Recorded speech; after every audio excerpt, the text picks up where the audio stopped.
വിഴിഞ്ഞം പദ്ധതി രണ്ടാം ഘട്ടം നിർമ്മാണ ഉദ്ഘാടനം നടക്കുകയാണ്. മുഖ്യമന്ത്രി പിണറായി വിജയൻ അടക്കമുള്ള ആളുകൾ അവിടേക്ക് എത്തിച്ചേർന്നിട്ടുണ്ട്. അതിന്റെ തത്സമയ ദൃശ്യത്തിലേക്കാണ്.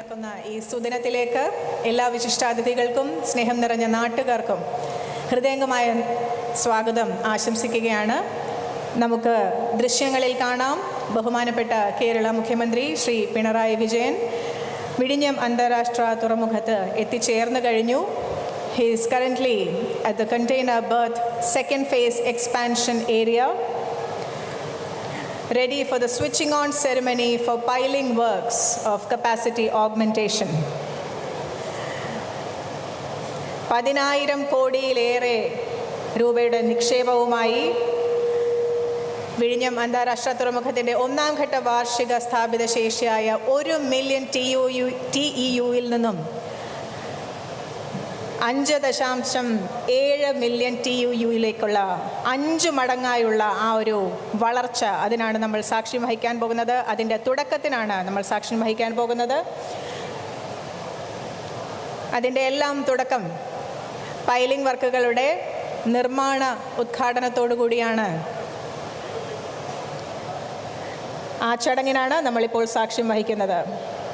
The Honorable Chief Minister of Kerala, Shri Pinarayi Vijayan, has switched on the piling works for capacity augmentation at the container berth second phase expansion area of Vizhinjam International Seaport. ബഹുമാനപ്പെട്ട മുഖ്യമന്ത്രിയും ഒപ്പം മറ്റ് വിശിഷ്ടാതിഥികളും ഒരുമിച്ച് ചേർന്ന് ഇപ്പോൾ ഈ വേദിയിലേക്ക് എത്തുന്നതാണ്. വിഴിഞ്ഞം അന്താരാഷ്ട്ര തുറമുഖത്തിൻ്റെ തുടർഘട്ട വികസന പ്രവർത്തനങ്ങളുടെ നിർമ്മാണോദ്ഘാടനത്തിൻ്റെ ഔപചാരികമായ ചടങ്ങുകൾ ഈ വേദിയിൽ ഏതാനും നിമിഷങ്ങൾക്കുള്ളിൽ തന്നെ ആരംഭിക്കുകയാണ്.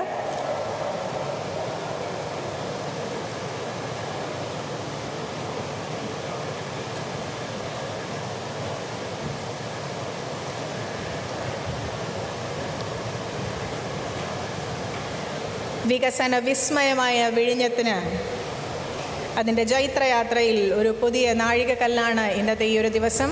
ഇതിൽ പങ്കുചേരാനായി ഇവിടെ എത്തിച്ചേർന്നിട്ടുള്ള എല്ലാ സുമനസ്സുകൾക്കും ഒരിക്കൽ കൂടി സ്നേഹത്തോടെ സ്വാഗതം.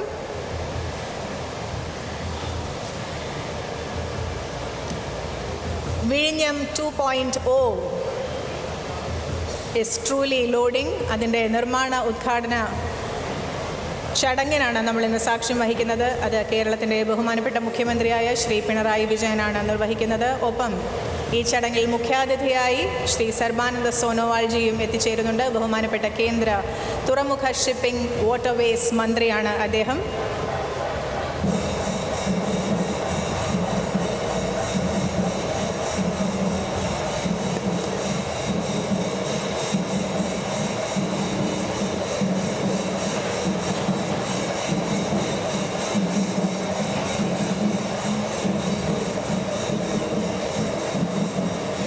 മുൻപ് സൂചിപ്പിച്ചതുപോലെ 1 മില്യൺ TEU-ൽ നിന്നും 5.7 മില്യൺ TEU-ലേക്കുള്ള വളർച്ച, 5 മടങ്ങ് വളർച്ചയ്ക്കാണ് 2028 ഡിസംബറിൽ ഈ പ്രവർത്തനങ്ങൾ പൂർത്തിയാകുമ്പോൾ അത്രമാത്രം വികസനമാണ് ഇവിടെ നടക്കാൻ പോകുന്നത്. 2000 metre berth capacity and a total 4 kilometer of breakwater length. ഇന്ത്യയിലെ തന്നെ ആദ്യത്തെ ഓട്ടോമേറ്റഡ് തുറമുഖമായ വിഴിഞ്ഞത്തിൻ്റെ വികസന വഴികളിൽ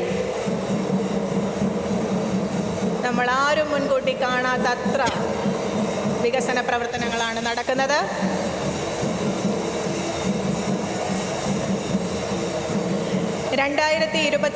ഡിസംബറിൽ വാണിജ്യ ആവശ്യങ്ങൾക്കായി വിഴിഞ്ഞം തുറമുഖം തുറന്നു എന്ന് നമുക്കറിയാം. അന്നു മുതൽ ഒരു വർഷം പൂർത്തിയായപ്പോൾ 2025 ഡിസംബർ ആയപ്പോഴേക്കും 670 കപ്പലുകൾ, 14.5 ലക്ഷം കണ്ടെയ്നറുകൾ എന്നിവയാണ് നമ്മൾ ഇതിനോടകം തന്നെ വിഴിഞ്ഞം തുറമുഖത്ത് സ്വീകരിച്ചത്. യൂറോപ്പ്, അമേരിക്ക, ആഫ്രിക്ക, ഏഷ്യ എന്നിങ്ങനെ എല്ലാ ഭൂഖണ്ഡങ്ങളിലും നിന്നുള്ള കണ്ടെയ്നറുകളെ നമ്മൾ സ്വീകരിച്ചു, കപ്പലുകളെ നമ്മൾ സ്വീകരിച്ചു. വിഴിഞ്ഞം തുറമുഖം രണ്ടാം ഘട്ട വികസനത്തിന്റെ നിർമ്മാണ ഉദ്ഘാടനം മുഖ്യമന്ത്രി പിണറായി വിജയൻ നിർവഹിച്ചിരിക്കുകയാണ്. കമ്മീഷനിങ്ങിന് മുമ്പ് തന്നെ രാജ്യത്തിന്റെ വികസന നാഴികക്കല്ലായി മാറിയ വിഴിഞ്ഞത്ത് രണ്ടാം ഘട്ടത്തിൽ 9,700 കോടി രൂപയുടെ നിക്ഷേപമാണ് കാത്തിരിക്കുന്നത്. ഏറെ വികസനങ്ങൾ, അതുപോലെ തന്നെ നമ്മുടെ സംസ്ഥാനത്തിന്റെ വികസനത്തിന് ഏറെ മുതൽക്കൂട്ടാകുന്ന ഒരു പദ്ധതി, ഒരു കാര്യത്തിലേക്കാണ് ഇപ്പോൾ കടന്നിരിക്കുന്നത് എന്നുള്ളതാണ് വിഴിഞ്ഞം തുറമുഖം. നമ്മുടെ കേരളത്തിന്റെ ഏറ്റവും വലിയ പൊൻതൂവലാണ്, അഭിമാനമാണ്. ലോകം എങ്ങും നമുക്ക് അഭിമാനിക്കാൻ സാധിക്കുന്ന പദ്ധതിയാണ്. അതിന്റെ രണ്ടാം ഘട്ട വികസനത്തിന്റെ നിർമ്മാണ ഉദ്ഘാടനമാണ് ഇപ്പോൾ മുഖ്യമന്ത്രി പിണറായി വിജയനും ഒപ്പം മന്ത്രിമാരടക്കമുള്ള ആളുകൾ, പ്രതിപക്ഷ നേതാവ് അടക്കമുള്ള ആളുകളുടെ സാന്നിധ്യത്തിൽ നിർവഹിച്ചിരിക്കുന്നത്. ചന്തു ചന്ദ്രശേഖറാണ് കൂടുതൽ വിവരങ്ങളുമായി അവിടെ നിന്നും ചേർന്നത്. ചന്തു, എന്തായാലും കേരളത്തിന് അഭിമാനിക്കാവുന്ന ഒരു പദ്ധതിയാണ് വിഴിഞ്ഞം പദ്ധതി എന്നുള്ളത്. അതിന്റെ രണ്ടാം ഘട്ട വികസനത്തിന്റെ നിർമ്മാണ ഉദ്ഘാടനവും ഇപ്പോൾ അവിടെ പൂർത്തിയായിരിക്കുകയാണ്. മുഖ്യമന്ത്രി അടക്കം മന്ത്രിമാരടക്കമുള്ള ആളുകൾ എത്തി ഒരു ചടങ്ങ് പൂർത്തിയായിരിക്കുന്നു. എന്തെല്ലാമാണ് ഇനി നമ്മുടെ പ്രതീക്ഷകൾ, ചന്തു? സ്വാതി, വിഴിഞ്ഞം തുറമുഖത്തിൻ്റെ രണ്ടാം ഘട്ട നിർമ്മാണ ഉദ്ഘാടനമാണ് ഇപ്പോൾ നടക്കാൻ പോകുന്നത്. അതിൻ്റെ ഔപചാരികമായ ഉദ്ഘാടന ചടങ്ങ് ആരംഭിക്കാൻ പോകുന്നതേ ഉള്ളൂ. ഈ വിഴിഞ്ഞം തുറമുഖത്തിനോടനുബന്ധിച്ച് പ്രത്യേകം സജ്ജമാക്കിയ വേദിയിൽ മുഖ്യമന്ത്രി പിണറായി വിജയനാണ് ഈ രണ്ടാം ഘട്ട നിർമ്മാണ പ്രവർത്തനങ്ങളുടെ ഉദ്ഘാടനം നിർവഹിക്കുന്നത്. ഇപ്പോൾ അതിൻ്റെ പൈലിംഗ് പ്രവർത്തികളുടെ ഉദ്ഘാടനമാണ് മുഖ്യമന്ത്രി സ്വിച്ച് ഓൺ ചെയ്തിരിക്കുന്നത്. പ്രതിപക്ഷ നേതാവ് വി ഡി സതീശൻ, കേന്ദ്രമന്ത്രി സർബാനന്ദ് സോനോവാൾ, തുറമുഖ വകുപ്പ് മന്ത്രി വി എൻ വാസവൻ അടക്കമുള്ളവർ ഈ ഉദ്ഘാടന ചടങ്ങിൽ പങ്കെടുക്കുന്നുണ്ട്. ഈ പൈലിംഗ് പ്രവർത്തികളുടെ ഉദ്ഘാടനവുമായി ബന്ധപ്പെട്ടും ഈ മന്ത്രിമാരുടെയും പ്രതിപക്ഷ നേതാവിൻ്റെയും ഒക്കെ സാന്നിധ്യമുണ്ട്. എന്തായാലും അല്പസമയത്തിനകം തന്നെ ഔപചാരികമായ നിർമ്മാണോദ്ഘാടന ചടങ്ങ് ആരംഭിക്കും. സ്വാതി നേരത്തെ സൂചിപ്പിച്ചതുപോലെ തന്നെ കേരളത്തിൻ്റെ വലിയൊരു അഭിമാന പദ്ധതിയാണ്. അഭിമാന പദ്ധതി എന്നത് മാത്രമല്ല, ഈ കമ്മീഷൻ ചെയ്ത സമയത്ത് തന്നെ വിഴിഞ്ഞം അതിൻ്റെ ഒരു അതിശയകരമായ വികസനം ഇവിടെ കാണിച്ചു തന്നതാണ്. കാരണം ലോകത്തെ തന്നെ ഏറ്റവും വലിയ കപ്പലുകൾ, ഏറ്റവും ആഴമേറിയ കപ്പലുകൾ, ഏറ്റവും കണ്ടെയ്നർ ശേഷി കൈകാര്യം ചെയ്യുന്ന കപ്പലുകളൊക്കെ ഇവിടെ വന്ന് പോയതാണ്. അത് നമ്മൾ കണ്ടതാണ്. MSC പോലെയുള്ള വലിയ ഷിപ്പിംഗ് കമ്പനിയുടെ കപ്പലുകൾ ഇവിടെ എത്തി. ഇതിനകം തന്നെ വിസ്മയം തീർക്കുന്ന തരത്തിൽ തന്നെയുള്ള ഒരു വികസന പ്രവർത്തനം വിഴിഞ്ഞത്ത് നിന്നും ഉണ്ടായിട്ടുണ്ട്. അതുകൊണ്ട് തന്നെയാണ് നേരത്തെ വിഴിഞ്ഞം വിസ്മയം എന്ന തരത്തിൽ മുഖ്യമന്ത്രി ഉൾപ്പെടെ അദ്ദേഹത്തിൻ്റെ ഫേസ്ബുക്ക് പേജ് മാറ്റി ടാഗ് ലൈനോടുകൂടി ഈ വിഴിഞ്ഞത്തെ ഒരു വിസ്മയമാക്കി തന്നെ ഉയർത്തി കാട്ടുന്നത്. അതൊരു വിസ്മയം തന്നെയാണ്. ഈ ഒരു ചെറിയ കാലയളവിൽ ഒരു തുറമുഖത്ത് നിന്നും ഇത്രയധികം വികസനം, അല്ലെങ്കിൽ ഇത്രയധികം ഒരു പദ്ധതികളുടെ കൈകാര്യം ചെയ്യുന്നത് അടക്കമുള്ള കാര്യങ്ങൾ വരുന്നുവെങ്കിൽ അതൊരു വിസ്മയം തന്നെയാണ്. തീർച്ചയായും കേരളത്തെ സംബന്ധിച്ചിടത്തോളം അതിൻ്റെ സാമ്പത്തികമായ നേട്ടമുണ്ട്, വാണിജ്യപരമായ നേട്ടമുണ്ട്. ഇത് 2045 ഇതിൻ്റെ നിർമ്മാണ പ്രവർത്തനങ്ങൾ പൂർത്തിയാക്കാനാണ് നേരത്തെ നിശ്ചയിച്ചിരുന്നതെങ്കിലും 2028 2, 3, 4 ഘട്ട വികസനങ്ങൾ പൂർത്തിയാക്കി അതിൻ്റെ ഒരു പൂർണ്ണ പ്രവർത്തനത്തിലേക്ക് മാറാനാണ് ഇപ്പോൾ ഉദ്ദേശിക്കുന്നത്. അതായത് നേരത്തെ പ്രതീക്ഷിച്ചതിന് 17 വർഷം മുൻപ് തന്നെ ഇതിൻ്റെ ഒരു പൂർണ്ണ തോതിലുള്ള പ്രവർത്തനങ്ങൾ പൂർത്തിയാക്കാനാണ് ഇപ്പോൾ ഈ അദാനി പോർട്ട് തീരുമാനിച്ചിരിക്കുന്നത്. നേരത്തെ പറഞ്ഞതുപോലെ തന്നെ എത്ര പറഞ്ഞാലും അത് അതിശയോക്തിയാവില്ല. അത്രമാത്രം വികസനം കേരളത്തിന് കാഴ്ചവെക്കുന്ന തരത്തിലാണ്. ഇനി അടുത്ത ഈ നിർമ്മാണ പ്രവർത്തനങ്ങൾ പൂർത്തിയാകുന്നതോടുകൂടി റോഡ് മാർഗമുള്ള ചരക്ക് ഗതാഗതം സാധ്യമാകാനിരിക്കുന്നു.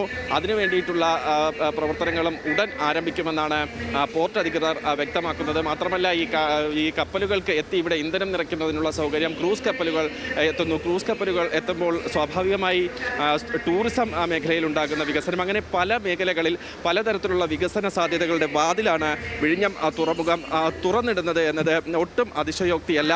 എന്തായാലും ഈ നിർമ്മാണ പ്രവർത്തനങ്ങളുടെ ഔപചാരികമായ ഉദ്ഘാടനം അല്പസമയത്തിനകം മുഖ്യമന്ത്രി നിർവഹിക്കും. സ്വാതി.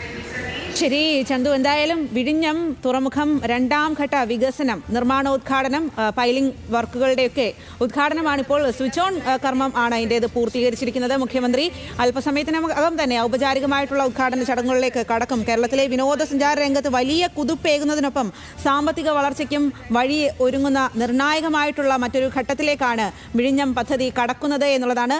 ഈ സർക്കാരിൻ്റെ മുദ്രാവാക്യം പോലെ വിഴിഞ്ഞം വിസ്മയം എന്നുള്ള തരത്തിൽ തന്നെയാണ് ലോകത്തിന് മുൻപിൽ കേരളത്തിന് കൊണ്ടുവയ്ക്കാവുന്ന ഏറ്റവും വലിയ മാതൃകയാണ് വിഴിഞ്ഞം പദ്ധതി എന്നുള്ളതാണ്. രണ്ടാം ഘട്ടത്തിൽ തുറമുഖ ശേഷി 10 ലക്ഷം TEU-വിൽ നിന്ന് 50 ലക്ഷം TEU വരെ ഉയരും എന്നുള്ളതാണ്. ഇന്ത്യയിലെ ഏറ്റവും വലിയ സ്ട്രെയിറ്റ് ബർത്ത് തുറമുഖമാകുന്നതോടെ ഒരേ സമയം 4 മദർഷിപ്പുകൾ അടക്കം എത്തിക്കാനായിട്ട് സാധിക്കും.